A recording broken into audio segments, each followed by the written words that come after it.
Welcome to the Startup Field Guide, where we learn from successful founders of unicorn startups how their companies truly found product market fit. I'm your host, Sandhya Hegde, and today we'll be diving into the story of 6sense. Founded in 2013, 6sense helps sales and marketing teams identify the purchase intent of their target customers and automate the process of reaching out to them and engaging them.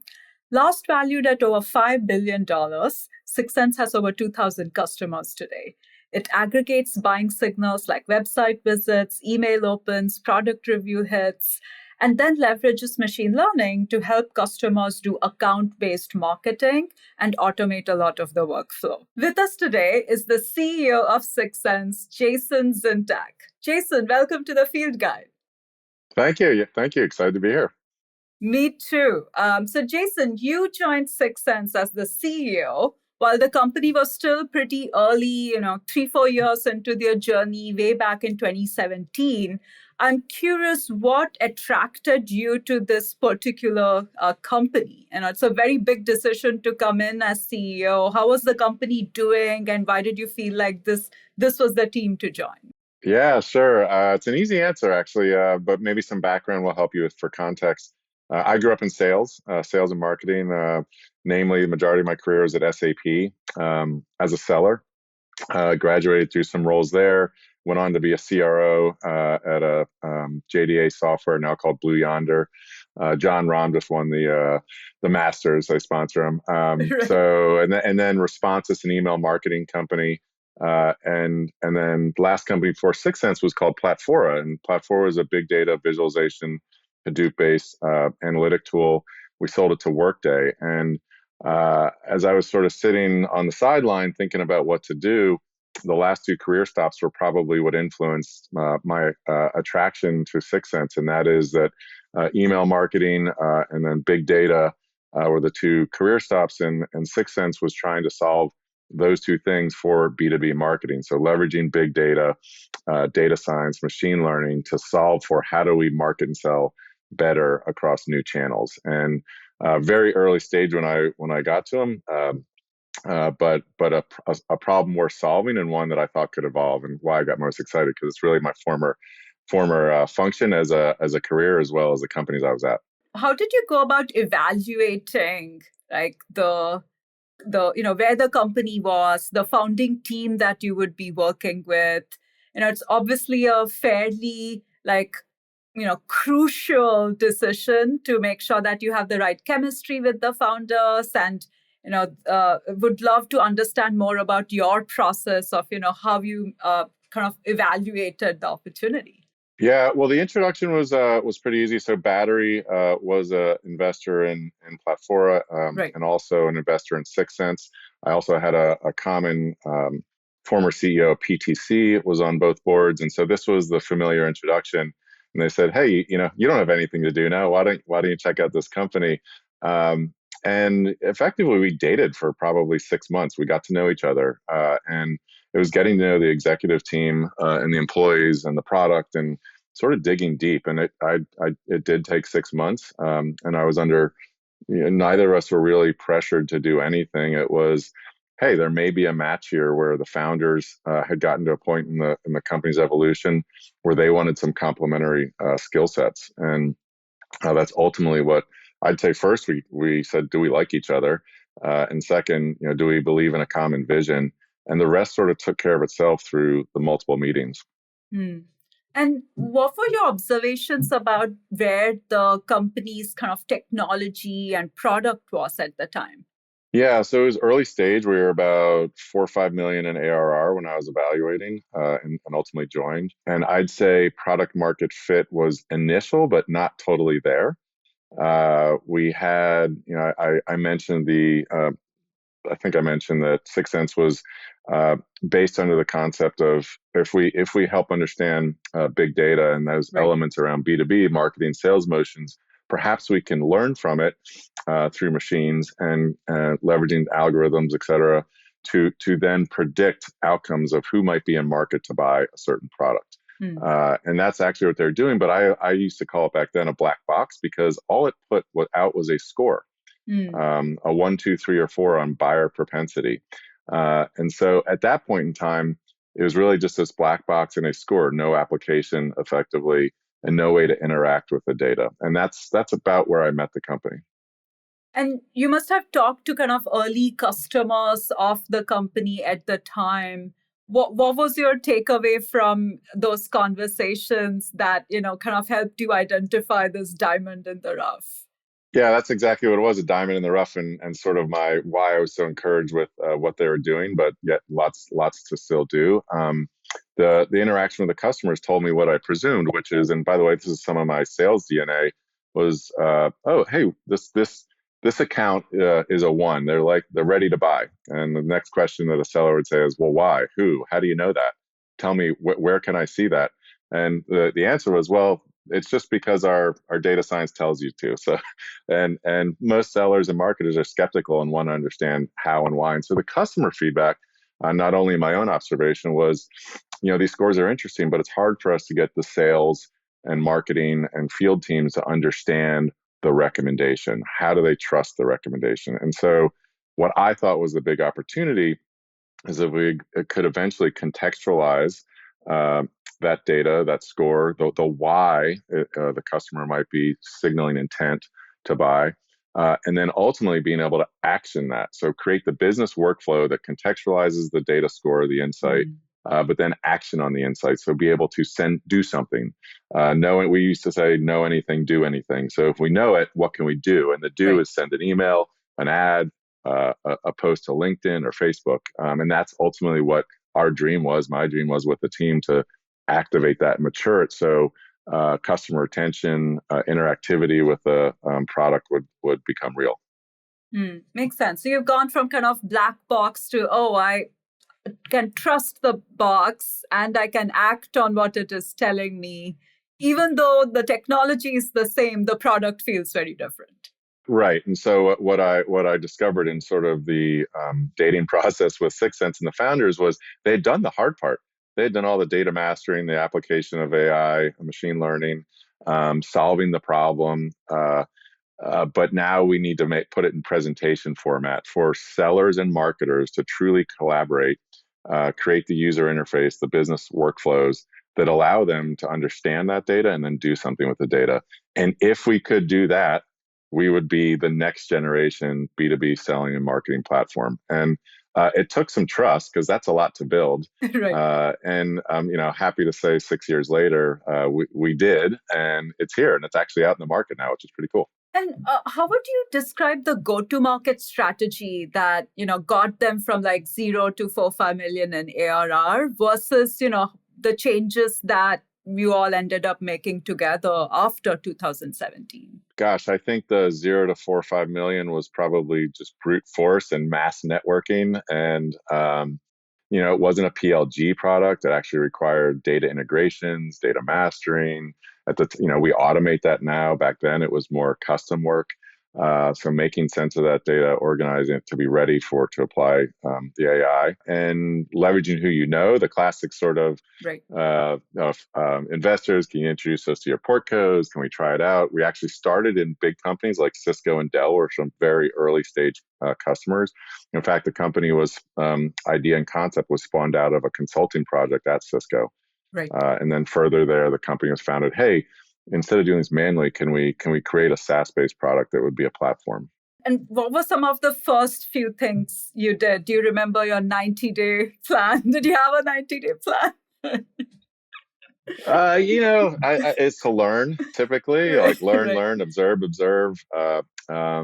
Very scary moments, quite candidly. We probably had 30 customers and got in the door, and I think we churned like 5 of them in the first month, and maybe another 5 in the next month. And so, and by the way, this was part of like, hey, we believe in the mission, but we're having a hard time letting the users understand the why, the context that we talked about. And so a lot of it was just observing, well, what's going on in the market? What are customers reacting to? And they sort of gave us that answer. If you teach us and give us those as we develop the product to what I told you it has become today, that's what they were ultimately looking for. And we righted the ship. We actually changed some employees. We hired a complete go-to-market team, which was not really present. We had the start of a go-to-market team. Given my background with sales and marketing, something that I understood well to do, and that's ultimately was the huge compliment to the founding team, in that we had some brilliant engineers at the company, data scientists, and we needed a go-to-market function to match. But I think the biggest thing was building the product what we saw was the answer to these sales and marketing collaborative tools or workflows. Got it. And that's when we ultimately got product market fit, was when we delivered that UI. What were some kind of qualitative signals of that product market fit for you? Like, what did you listen for when you were looking at the customer feedback and talking to people who were kind of, experiencing the, new product interface, for example? Well, I think, I believe that there is a generational shift that could happen relative to B2B selling and marketing. And as I mentioned, I came from a company called Responses, was actually B2C, but we got acquired by Oracle. We integrated with the B2B version of that, which is Eloqua. We competed with Marketo. So B2B marketing was thought of at that time and selling was sort of like Salesforce plus Marketo, or Salesforce plus Eloqua. What I believed is it needed to be, and they were rule-based systems, that if we did the data-driven approach, it would transform. And so B2B companies, and probably their biggest spend was on an email marketing system, as I aforementioned. And what became evident talking to customers said, hey, this needs to be more data-driven, not rules-based. And we want to be able to ingest more data, not just our own first-party, but third-party web traffic, et cetera, to be smarter. There's more data we can process to be more surgical in our approach. And that was 6sense's design, is that we could leverage, the better compute power, machine learning, and the algorithms to sort of do just that. And now we're here in this next generation where actually customers have said, we spend more on you than we do on our old email processes, because we don't want to do this broadcast email to lists. We want to be able to listen for intent and be more surgical with a tactic that is appropriate and personal at the time. When we talked before, you mentioned that there were definitely some near-death experiences on your way to kind of going from 20, 30 customers to now to over 2,000 customers, which is amazing, by the way. I'm curious, can you share a little bit more about the journey, especially, when you think about all the big shifts happening in the macro environment, right? Like there was a lot of unbundling, a lot of spend on go-to-market tools, and now people are worried they have too many. And I'm curious, what the past 5-6 years have been like, and what have been some major milestones for you and 6sense. Geez, I mean, in the young years of these companies, seed, Series A, B, it's really sort of scary times, because you're trying to establish yourself Right. brand-wise, product-wise, from a product market fit, as we just talked about. We had many sort of scary moments, if you will, or moments of, are we doing the right thing? One I told you about, we had some customer churn that said, hey, we think you're onto something, but give it another year and come back to us. And fortunately, the majority of them stayed with us and let us evolve through that. That was one. You have funding sort of scares. By the way, when I came into the company, it was very crowded in MarTech and sales Right. tech. And most of my advisors said, you're crazy. Don't take that job. And I didn't have fear. I saw the opportunity in talking to the team. If we could develop what we, again, aforementioned, talked about relative to our product path, Right. that they would come. People would realize that this is the next generation. But it took probably 3 years, since I got there to it actually become a thing, something that analysts started covering, Gartner Magic Quadrants, Forrester Waves, et cetera. And that's a scary time. Are we going to become a sector? Are we become a must-have versus a nice-to-have?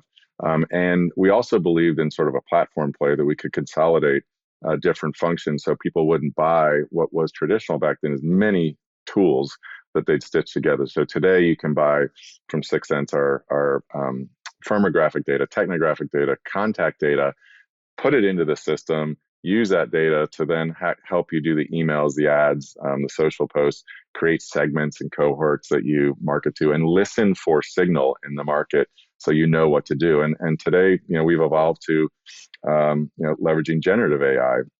And I like to say we sort of started doing it before it became cool. Everyone's talking about it today, but we had this in the product 2 years ago, and leveraged Chat or GPT-3 for our email product.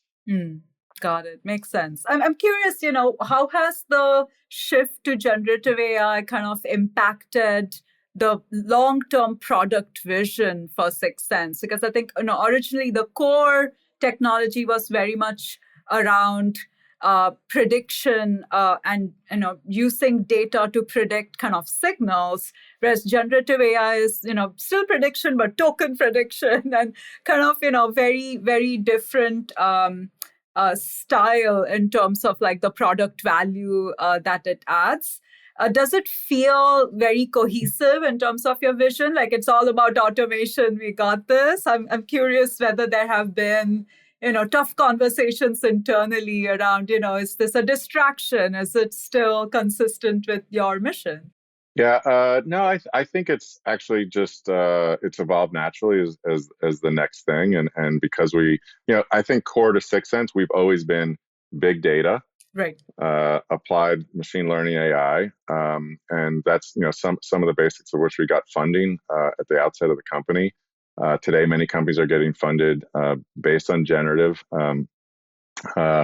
And I'd say that was just part of our evolution path. Like I said, 2 years ago, we were doing it and had it in the product.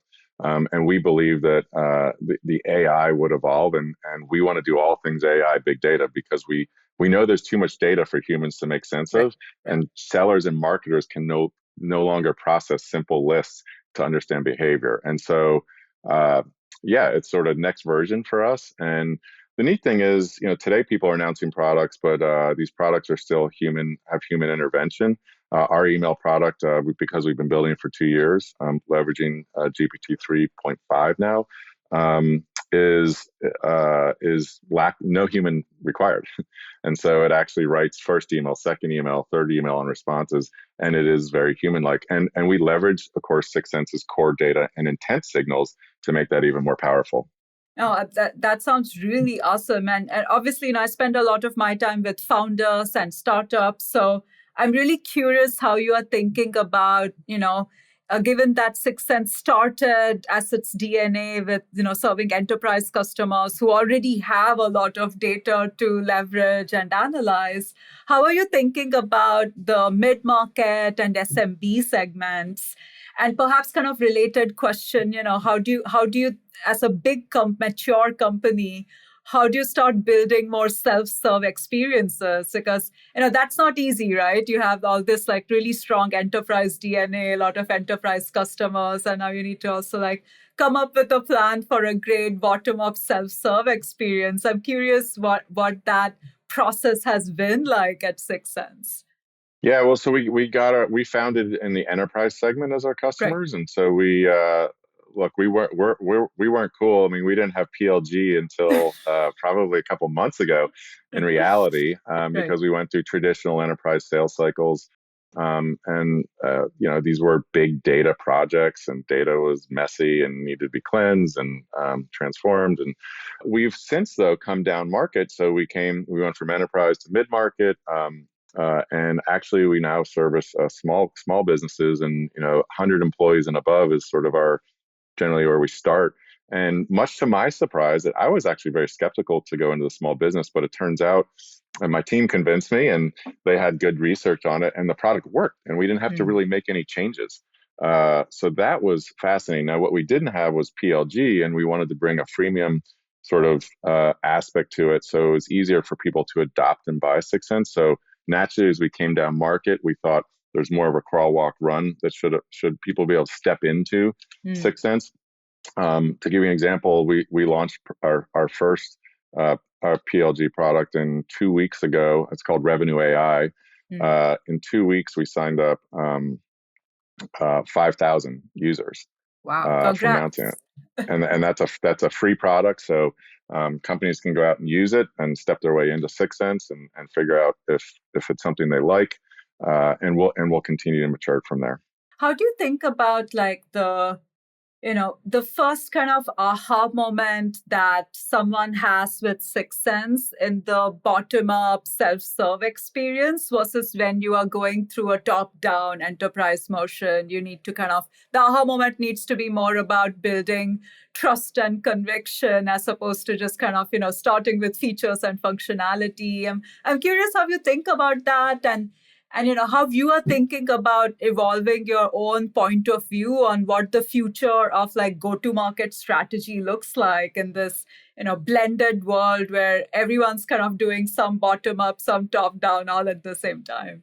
Well, I mean, maybe the best example is just our we call it conversational email, which is the generative AI backed product. Right. That's a sort of a try and buy. It's minimal. Right. It's very lightweight. For example, if we were trying to target you and you got an email from me from my outbox, my address to Sandhya, and we go back and forth 3 times. And then I tell you at the end, it wasn't me, it was a bot. And you're blown away because you thought we were having this wonderful conversation. And turns out it still was wonderful. It just wasn't me.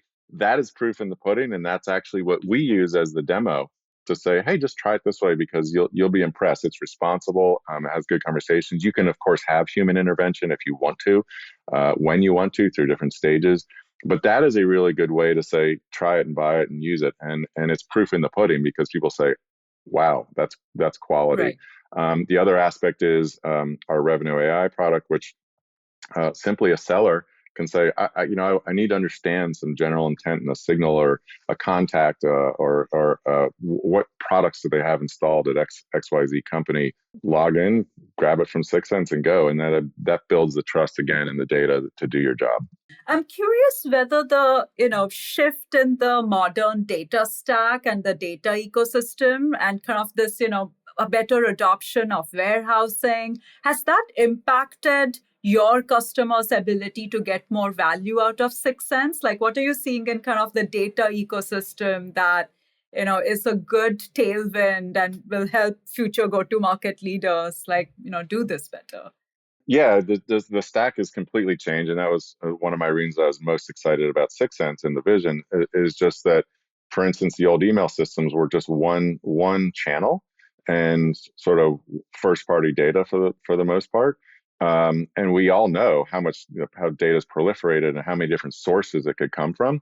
So in order to have a 360 view of your prospect or customer, it's more than just email. And so we aggregate all these different data sources. We aggregate G2 if you want. We aggregate, think about any intent. We're an intent supermarket, if you will. Right. We have our own proprietary intent, which we think is best in class, but we want to involve and ingest as much data as possible. And that's why I say, let's not forget about our origin. We're a data company first that applies AI to make sense of it, know anything, do anything.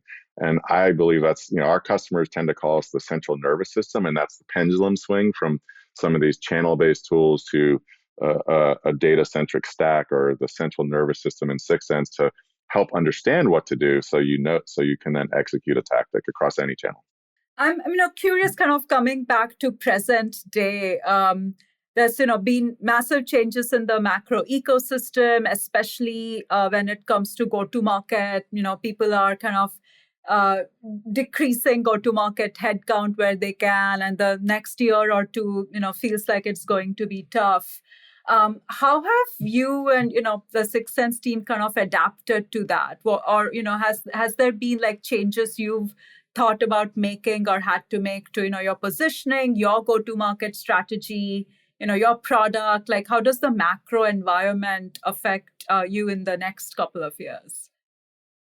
Yeah, well, and so in the last 6 years, we've had 2 of those. We've had COVID, which actually impact a lot of tech companies because spend was considered was actually just there's a tighter lens looked on spend, and now of course we have the new macro economy and the switch to a bear market from a bull market, and what does that mean? And so people have to do less with more, or sorry, more with less, and we do the same. So actually 6sense uses 6sense. So we actually Right. believe it is a more with less. We need less field source, less field people in order to reach people, because we're doing it through data and Right. targeting, specific targeting. So that helps you reduce your staff, or at least have a leaner staff to leverage the intelligence. I think those two, these two moments in time, COVID and the current macroeconomy, actually help you get better as a business. It's our experience. We had to look more tightly at, like, what is a customer value? Are they getting value?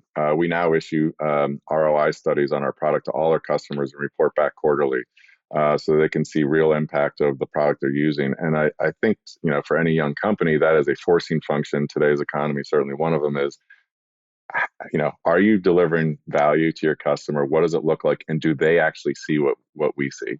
That's sobering. And let's see, what else? It's no longer growth at all costs. It's path to profitability. That's something to focus on, how you have more efficient growth. It's the new valuation, sort of high watermark. And that also, makes you get smarter as a business. I think one of the things that has been really impressive is, how well you have been able to really kind of work with the original founders of 6sense, and really build on their strengths and complement the team. I'm curious, what was your approach? Like, what did you go in saying, okay, this is how I need to do this effectively, and what would be your advice to other technical founders in a similar situation who are considering whether they should bring on a professional CEO, and what should they look for in their process? I was looking for an opportunity where we were complementary skill sets. Look, we need each other. I'm not a data scientist; they are, and that's the cool thing about working with people in general. I believe everyone brings something to the table. Everyone has a respective strength and weakness, and I guess I learned through years that that's something that evolves, and to look for and leverage each other and lean on each other. And so today, this executive team, it's really cool. We have half the team is the original founding team, and the other half is new in the last 6 years. And we're all working together, and not a single person has turned over in those 6 years. So, it's sort of that human, be kind and be respectful, and do unto others as you like to them to do to you. And that was it was chemistry. Do we have chemistry? Do we have the same vision? We touched on it earlier. Can we get along? But you have to really, be deliberate about it every day. And even today, now that we're 1,200 employees, and the journey's different. You're reinventing yourself every 6 months, if not every quarter, on what's going on, what do we need to focus on. So communication is key, and respect and integrity through that process is paramount. Awesome. Well, thank you so much for joining us today, Jason. This was, an incredible opportunity to understand, how you have helped this company go from, diamond in the rough to the juggernaut that it is today. I'm so excited about your new product-led growth strategy too, and we'll definitely encourage a lot of the founders we work with to go check out 6sense. And also be inspired by the great MarTech product you have built. So thank you so much for joining us. Yeah, appreciate the time. It's been quite a ride, and I think that's what we learn, is just everything's a new day in these startups, and keep the faith, and it's fun, and have fun while you're doing it. I really like to make sure that's a denominator. Absolutely. You've been listening to the Startup Field Guide with Sandhya, an Unusual Ventures podcast. Stay connected with us by subscribing to the show in your favorite podcast player. If you liked what you heard, please rate our show and help us reach more aspiring founders with lessons on how to find product market fit. Thanks for listening. Until next time.